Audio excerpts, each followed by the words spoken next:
Dear citizens నమస్తే. Surgical strike మన దగ్గర కొంతమంది నాయకులు ఉన్నారు. GVL Narasimharao etcetera etcetera. ఎక్కడ ఏం మాట్లాడాలో, ఎప్పుడు ఏం మాట్లాడాలో ఏమీ లేని వ్యక్తులు, ఇంత కూడా మతి లేని వ్యక్తులు. అప్పుడెప్పుడు పాకిస్తాన్ ఆక్యుపైడ్ కాశ్మీర్లో ఒక స్ట్రైక్ ఆర్మీ వాళ్ళు చేశారు.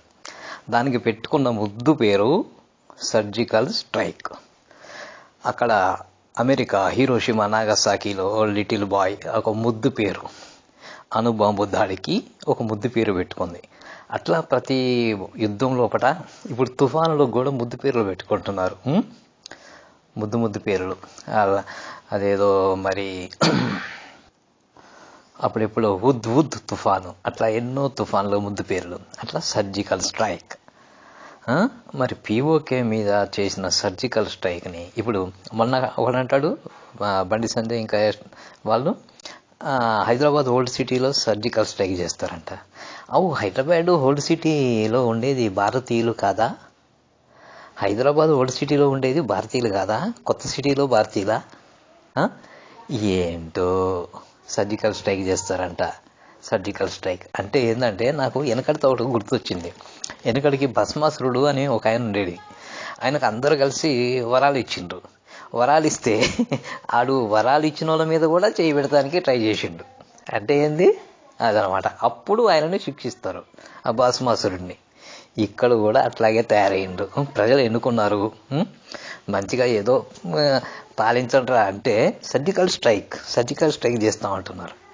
సో ఇప్పుడు పొలిటికల్ పార్టీస్ మీద సర్జికల్ స్ట్రైక్ చేస్తారు, రేపు ప్రజల మీద సర్జికల్ స్ట్రైక్ చేస్తారు. ప్రజలేమన్నా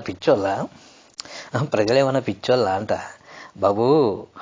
ఓటు అనే న్యూక్లియర్ వెపన్ తోటి మీ మీద న్యూక్లియర్ దాడి చేస్తారు, మీ మీద అణుబాంబు దాడి చేస్తారు, అయిపోతుంది మీ పని.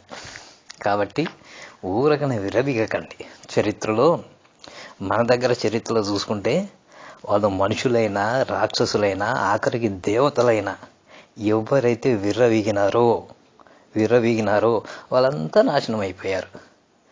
మన లేటెస్ట్ మరి హిస్టరీలో హిట్లర్ ఏమయ్యిండు? హిట్లర్ కూడా పోయిండు. మీరు హిట్లర్ కంటే పెద్ద గొప్పోళ్ళ నియంతలా? జర్మనీలో హిట్లరు తిరుగులేని నేతగా ఉన్నాడు. మీరు ఎంతకాలం ఉంటారు? ఆయనే మట్టి గరిచిపోయిండు. చరిత్రలో ఒక విషపురుగ్గా మిగిలిపోయినాడు. మీరు అనుకుంటున్నారు ఏదో చేసేస్తామని. అసలుకి పొద్దున లేస్తే అదేది జిన్నా పైన పాకిస్తాన్ పైన పడతారు. జిన్నా పాకిస్తాన్ లేకపోతే, సిన్సియర్గా to be frank, Jinnah Pakistan లేకపోతే అసలు మీ పొలిటికల్ ఎజెండా ఏంటి? మీ రాజకీయ ఎజెండా ఏంటి? వాళ్ళ పుణ్యాన మీరు పొట్టబోసుకుంటున్నారు రాజకీయంగా.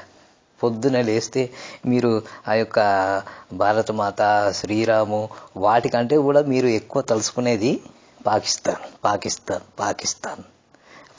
లేకపోతే ఎక్కడ ఉండేవాళ్ళు మీరు? ఇంకొకటి, పొద్దున లేస్తే మీటింగ్లో మతపరమైన రాజకీయం. హిందువులం, హిందూ. నేపాల్ హిందూ కంట్రీయే కదా మొన్నటిదాకా? Nepal is a Hindu Kingdom. మరి ఆ నేపాల్ భారతదేశంలో ఎందుకు భాగం కాలేదు? మనమంతా ఒకటే అని ఎందుకు కాలేదు? వాళ్ళే మనతోటి కలిసి ఉండలేక పక్కన ఉన్నారు, ఒక ఇండిపెండెంట్ నేషన్గా. నేపాల్. ఇంకా పాకిస్తాన్ స్వతంత్రంగా ఉంటే ఏమైందబ్బా?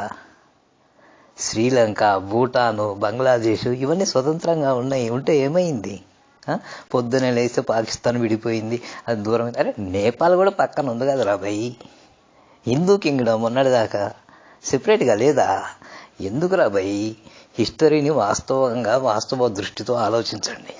అట్లా పొద్దున వాళ్ళే లేకపోతే మీకు రాజకీయ మరి ఎగ్జిస్టెన్సే లేదు, ఉనికే లేదు. పొద్దున్నే వాళ్ళ మీద పడి వాళ్ళ పేరు తలుచుకొని మీరు బతుకుతున్నారు. రైతు చట్టాలకి వ్యతిరేకంగా పంజాబ్ రైతులు, హర్యానా రైతులు ధర్నా చేస్తుంటే ఆ రైతులను పట్టుకొని మీరు ఖలిస్తాన్ వాళ్ళు అంటారు. ఈ క్రిస్టియన్స్ని పట్టుకొని అమెరికా, ఇస్రాయేల్ అంటారు. ముస్లింలను పట్టుకొని పాకిస్తాన్ అంటారు. ఏం కళ్ళజోడురా బాబు? మీరు కళ్ళజోడు మార్చుకోండి రా బాబు. ఒక మంచి డాక్టర్ని చూపించుకోండి, కళ్ళజోడు మార్చండి. ఎట్లా చూస్తారు మీరు సొసైటీని, సమాజాన్ని?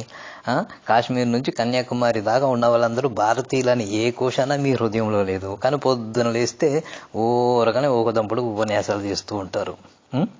మీరు న్యాయ వ్యవస్థ, మరి ఈ యొక్క ఎలక్షన్, వీళ్ళందరూ కలిసి ఏదో చేద్దామని అయితే కుట్రలు పన్నుతా ఉన్నట్టు కనపడతా ఉంది. మరి ఈ ఏటీఎం కార్డు, డెబిట్, క్రెడిట్ కార్డులు, ఈ యొక్క ఫేస్బుక్, ఇవన్నీ గూగుల్, ఇవన్నీ కూడా ఈ మధ్య ట్విట్టర్, ఫేస్బుక్ ఖాతాలు ఇవన్నీ హ్యాక్ అవుతున్నాయి. క్యాన్ బి హ్యాక్డ్ కూడా, మనం రోజు చూస్తూనే ఉన్నాం. అట్లా ఈ యొక్క మన ఈవీఎం మిషన్ కూడా ట్యాంపరింగ్ చేసే అవకాశం లేకపోలేదు, ఉంది. మీరు అట్లా చేసుకుని ఏమన్నా ఎప్పటికీ పరిపాలన చేద్దాము, రాజ్యం అధికారంలో ఉందాము అనుకుంటున్నారేమో. ఎప్పటికీ సాగవబ్బా, ఎప్పటికీ సాగవు. ఏదో ఒకరిద్దరు ఉంటారు. ఇప్పుడు ఆంధ్రప్రదేశ్ ఎస్సీసీ ఉన్నాడు కదా, ఆయన ఎంత నిష్పక్షపాతంగా ఉంటాడో అందరికీ తెలుసు. అట్లాంటి వాళ్ళు ఉంటే కొంతకాలం సాగుతుంది మీ వ్యవహారం, కానీ ఎప్పటికీ సాగదు కదా. టీఎన్ శేషన్ లాంటి వాళ్ళు కూడా ఉంటారు. కాబట్టి ప్రజలు ఎన్నుకున్నారు, ప్రజల సంక్షేమానికి ఉపయోగపడే కార్యాలు చేయండి. అంతేగాని కులాలు, మతాలు, ప్రాంతాలు, భాషలు ఇట్లాంటి వీటి మీద కార్డ్స్ ప్లే చేసి రాజకీయాలు చేద్దాము అని అనుకోకండి. ఈ మాటలు ఆచి తూచి మాట్లాడండి. ఎవరి మీద సర్జికల్ స్ట్రైక్ చేస్తామంటున్నారు? ప్రజల మీద న్యూక్లియర్ బాంబు దాడి చేస్తారు మీ మీద, జాగ్రత్త. న్యూక్లియర్ బాంబు దాడి. Thank you very much. జాగ్రత్త. ఇప్పటికైనా కానీ మనం సొసైటీలో ఉన్నవారం ఏదో మరి చూసి చూడకుండా ఉంటే చాలా మరి యొక్క ముసుగులో, దేశభక్తి ముసుగులో చేసేదంతా నీచమైన కార్యక్రమాలే. అరే, తన తోటి సోదరులని కులాల పేరు మీద, మతాల పేరు మీద విడదీసి చూస్తూ దేశాన్ని ఐక్యం చేస్తా అంటున్నారు. ఎంత హిపోక్రసీ. ప్రజలారా, ఆలోచిద్దాము, మంచి భారతాన్ని నిర్మించుకుందాము. Thank you very much.